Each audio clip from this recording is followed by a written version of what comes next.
Brussels, autumn 2023.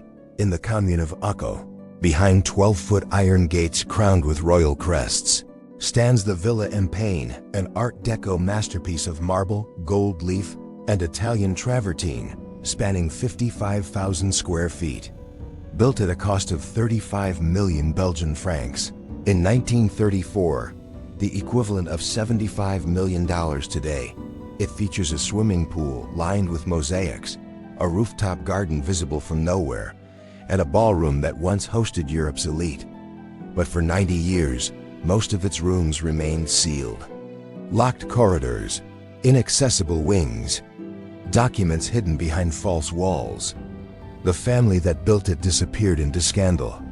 The evidence inside connecting Belgian royalty to atrocities in the Congo was too dangerous to destroy, too damaging to reveal. What secrets justify 9 decades of silence? Stand before the Villa Empain today and you're facing one of Europe's most enigmatic architectural statements. The building rises 4 stories in geometric perfection, clean lines, limestone facades, Art Deco precision that feels simultaneously ancient and futuristic. Every angle calculated, every proportion deliberate. The entrance colonnade stretches 30 feet high, supporting nothing but air and ambition. Through the bronze doors, each weighing 400 pounds, lies an interior that defies the word mansion. This is a temple disguised as a home. The central rotunda soars upward through all 4 floors, ringed by balconies of wrought iron and gold. Marble from Carrara covers the floors. The walls showcase rare woods shipped from the Congo Iroko Wenge mahogany, each panel hand-selected, numbered, fitted like puzzle pieces. The swimming pool in the basement gleams with Byzantine mosaics depicting scenes from Greek mythology. Above it all, the rooftop garden was designed as a private paradise, invisible from street level, accessible only through a hidden staircase. 27 bathrooms, 43 rooms, a private cinema, a Turkish bath, staff quarters that could house 20 servants. The builder, Baron Louis Empain, commissioned Switzerland's Michel Polek to create not merely a residence, but a declaration. Completed in 1934, the villa represented the pinnacle of Art Deco extravagance, the last gasp of an era that still believed wealth could buy immunity from history's judgment. But that's just the facade. Within months of the villa's completion, Baron Empain fled Belgium. Rooms were locked, their contents preserved exactly as abandoned. Letters remained in drawers. Ledgers stayed on desks. Photographs lined walls no one would see for generations. The family never returned. The Belgian government couldn't seize the property. Legal complications involving offshore trusts and diplomatic immunity. Private buyers couldn't access it. The Empain family maintained remote control through layers of attorneys who ensured nothing inside was disturbed. Why seal an architectural masterpiece? What was inside those locked rooms that justified 90 years of silence? The answer lies not in Brussels, but 4,000 miles south, in the heart of equatorial Africa, where the Empain fortune was born in blood. The Empain story begins with Baron Edouard Empain, Louis's father, an industrial visionary born in 1852 into Belgium's rising entrepreneurial class. While Europe industrialized, Edouard saw opportunity in infrastructure, not factories, but the systems connecting them. He built tramways, electrified cities, constructed railways across France and Egypt. By 1890, he'd amassed a fortune building the Paris Metro and found in Heliopolis, a planned city outside Cairo.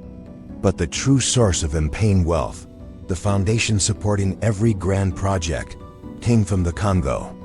When King Leopold II declared the Congo Free State his personal property in 1885, he opened it to private exploitation on an unprecedented scale.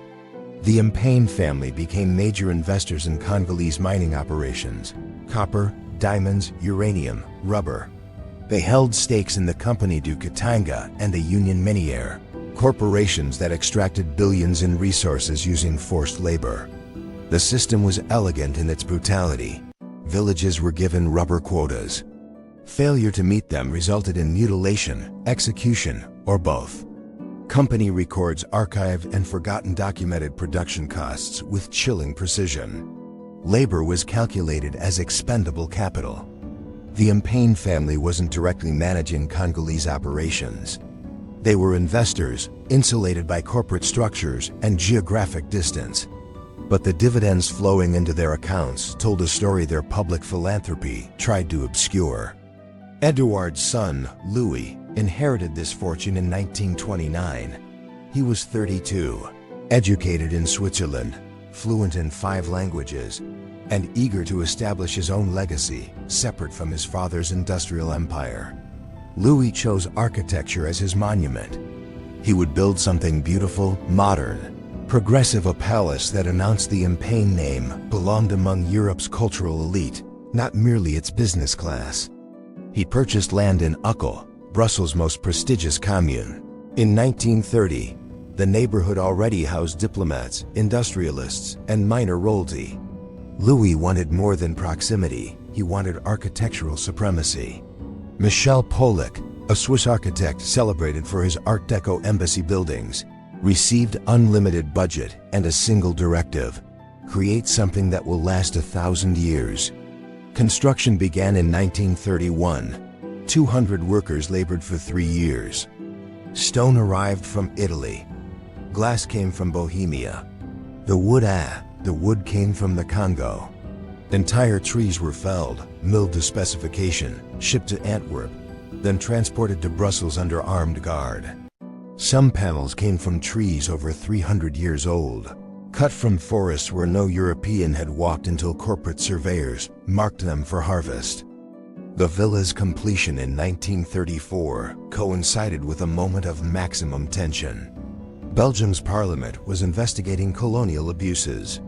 Journalists were publishing exposés about continued atrocities, despite Leopold's ceding of the Congo to Belgian state control in 1908. The Mpane family's investments, once discrete entries in financial statements, were being scrutinized. Names were being named. Louis hosted the villa's inaugural gala in March 1934, 700 guests. Orchestra in the ballroom. Champagne flowing until dawn. Photographs from that night show Louis on the rooftop garden, surrounded by admirers, backlit by spotlights that made the villa glow like a beacon across Brussels. He didn't know it yet, but pressure was building. Documents were being compiled. A case was being constructed, not against him directly, but against the corporate network that connected the Mpane fortune to ongoing abuses in the Congo. And evidence of those connections existed in the villa itself. The villa Mpane wasn't just a home. It was headquarters, archive, and fortress. Louis maintained offices on the 2nd floor where he managed family investments.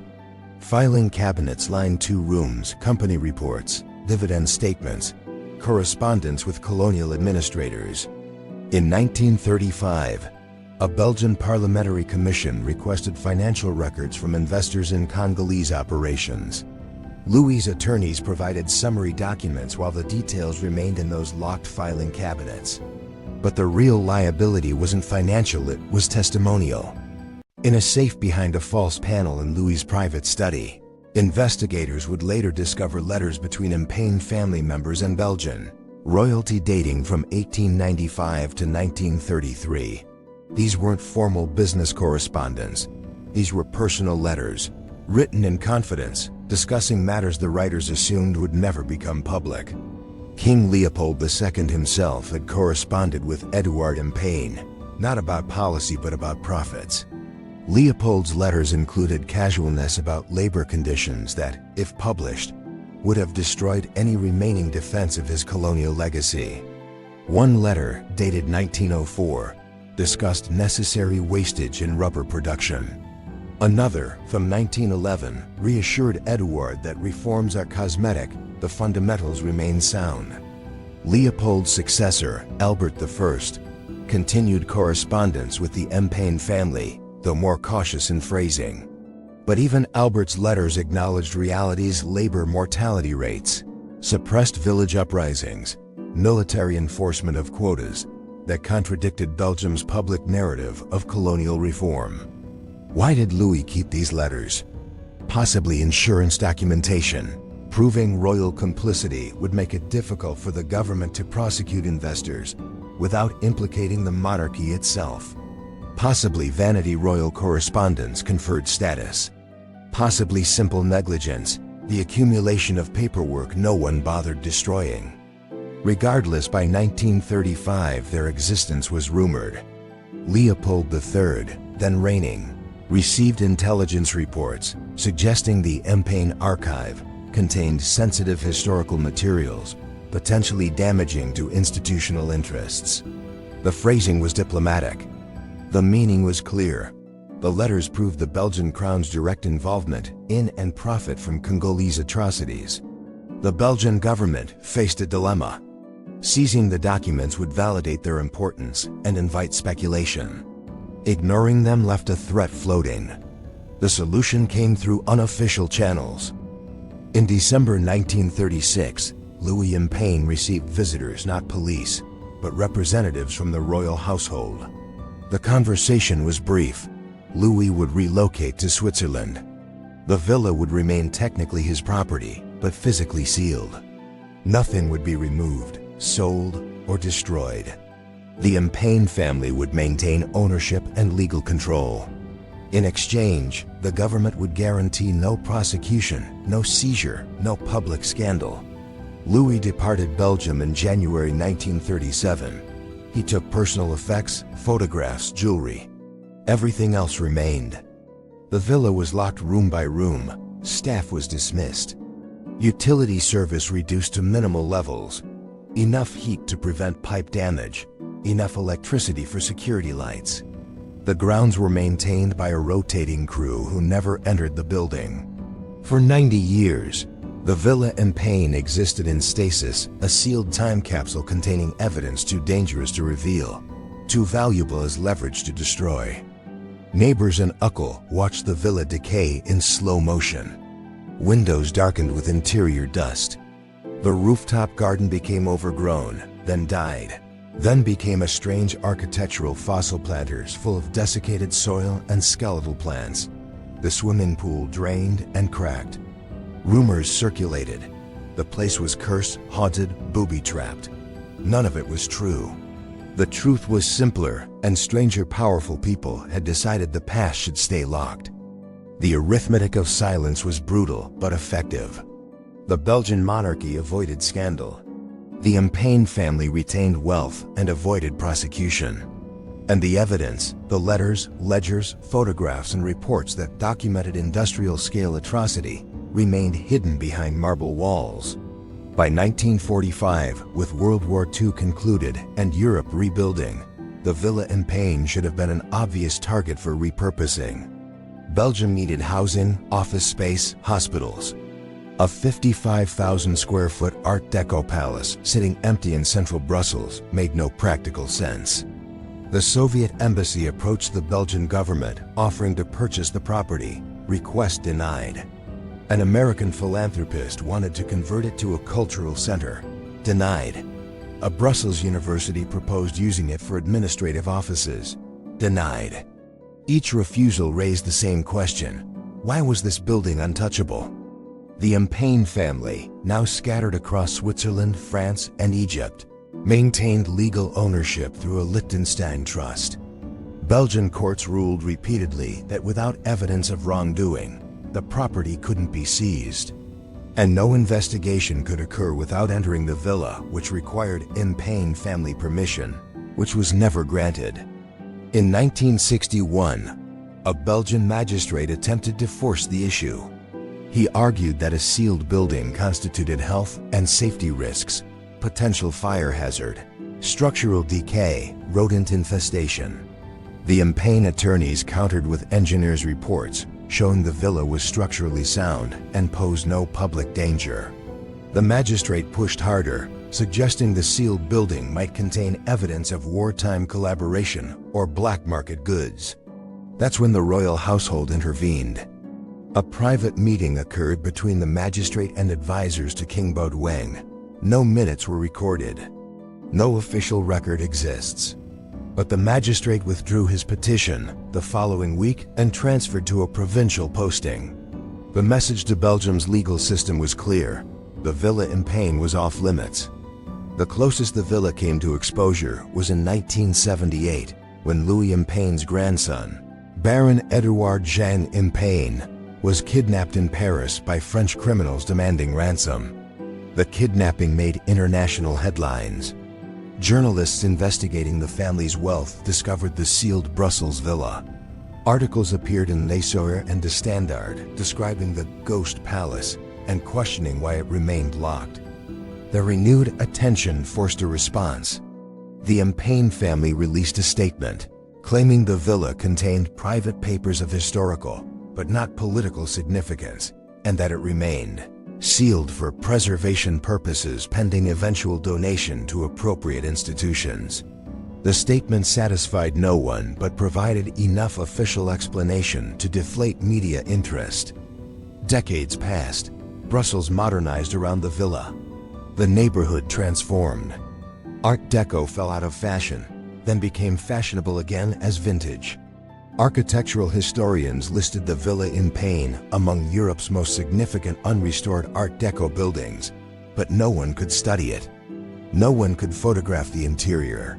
Plans existed in archives, but the reality, what condition the rooms were in, whether the contents remained intact, was unknown. By 2000, the villa had become Brussels' most famous secret, a building everyone knew about, no one could access, and whose purpose for remaining sealed was the subject of endless speculation. The truth that it contained documentary evidence linking Belgian royalty to colonial atrocities was rumored but never confirmed. The lock couldn't hold forever. In 2006, a Belgian foundation specializing in Art Deco preservation negotiated an unprecedented agreement. The Impayne family would transfer ownership to the foundation. In exchange, the foundation would guarantee that any historically sensitive materials discovered inside would be handled through proper archival channels with appropriate privacy protections. The villa was finally opened in 2008, 71 years after it was sealed. Restoration teams entered rooms untouched since 1936.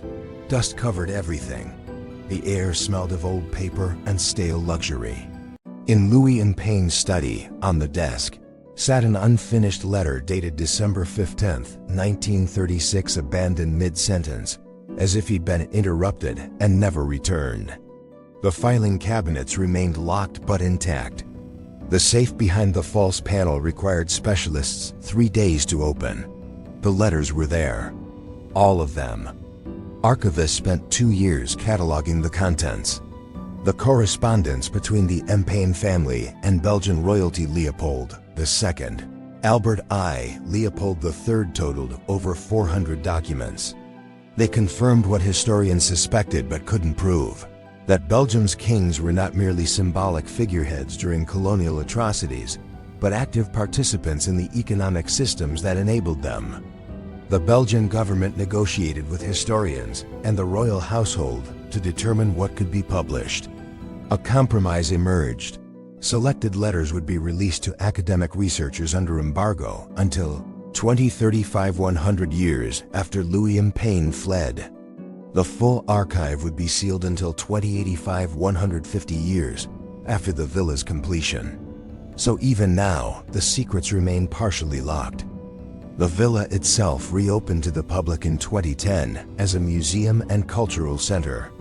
Visitors walk through restored rooms, the ballroom, the rotunda, the rooftop garden replanted as it was in 1934. The swimming pool has been refilled, the mosaics cleaned and gleaming. It's beautiful. It's haunting. What strikes visitors most isn't the opulence, it's the smallness. The private spaces, Louis's bedroom, his study, the family dining room, are surprisingly modest. The grandeur was performative, designed for guests and galas.